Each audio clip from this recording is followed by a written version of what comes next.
UGC net exam का जो syllabus है वो चेंज होने वाला है। 2017 में जो चेंज हुआ था उसके बाद ये चेंज दोबारा देखने को मिलेगा।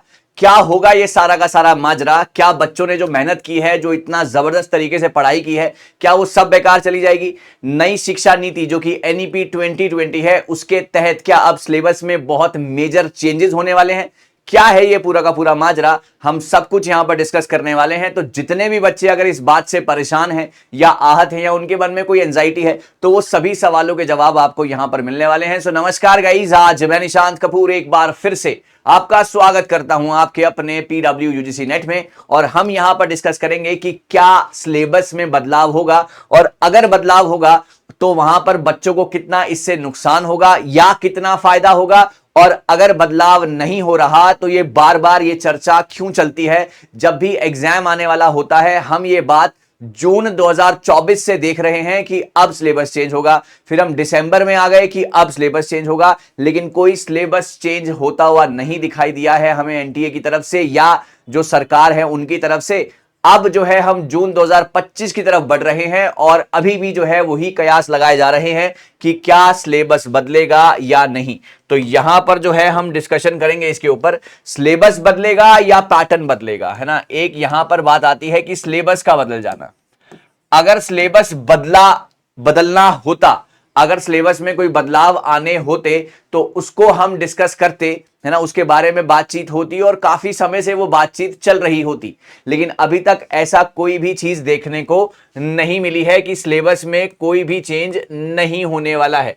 तो सर अगर चेंज नहीं होने वाला है तो बार बार ये चर्चा क्यों उठती है? 2017 में हमने देखा था, उसके बाद ये चर्चा बार बार क्यों आ रही है पिछले कुछ समय से? इसलिए आ रही है क्योंकि वहां पर अब पैटर्न चेंज की बातचीत जो है करी जा रही है। सर पैटर्न चेंज का मतलब क्या हुआ, क्या होता है ये पैटर्न चेंज? चलिए डिस्कस करते हैं इसके ऊपर डिटेल में।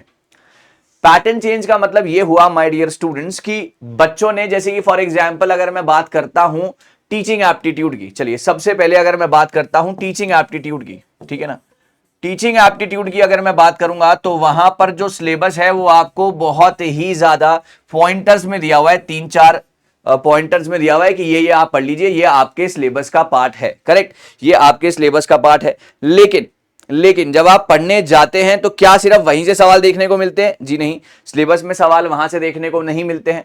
आपको अब वहां पर सवाल जो है कुछ फ्लिप करके आते हैं, पैटर्न चेंज करके आते हैं। मिसाल के तौर पर मैं एक एग्जांपल लेता हूं फ्लिप्ड क्लासरूम का, है ना। जैसे कि मैं एग्जांपल लेता हूं फ्लिप्ड क्लासरूम का। अब ये फ्लिप्ड क्लासरूम का एग्जांपल क्या हुआ?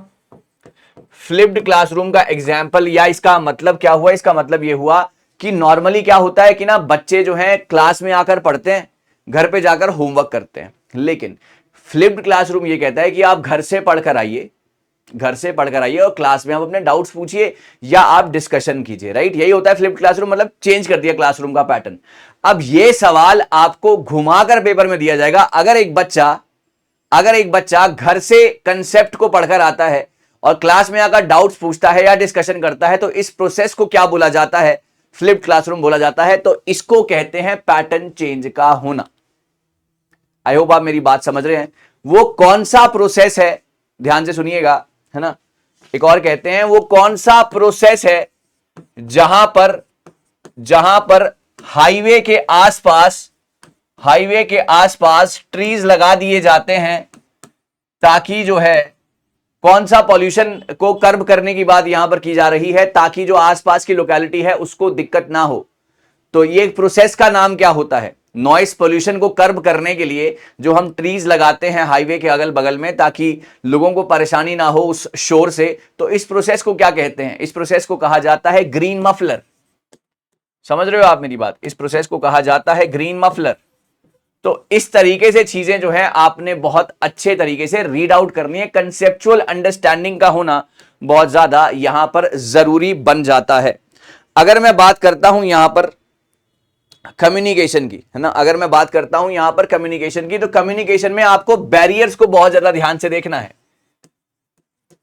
कि क्वेश्चन कहीं से भी बन सकता है ना, क्वेश्चन जो है कहीं से भी बन सकता है। तो बैरियर अगर पढ़ने हैं तो आपने उसको हर एक अच्छे तरीके के कंसेप्ट से पढ़ना है कि अगर पैटर्न चेंज हो, अगर पैटर्न चेंज हो तो आप उसको चेंज पैटर्न को संभालने लायक बन जाएं, राइट। तो ये वाली चीज है।